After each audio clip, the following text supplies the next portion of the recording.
مادر، ببین مادر، ببین مادر زمستونه، ببین احوالمو که مثل موی تو پریشونه.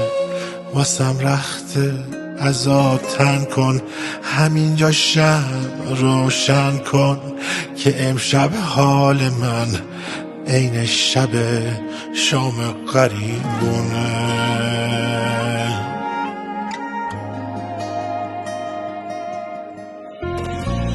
حدیثی آیه‌ای چیزی بخون مادر، پریشونم پریشونم که این جایی و از چشم تو پنهونم.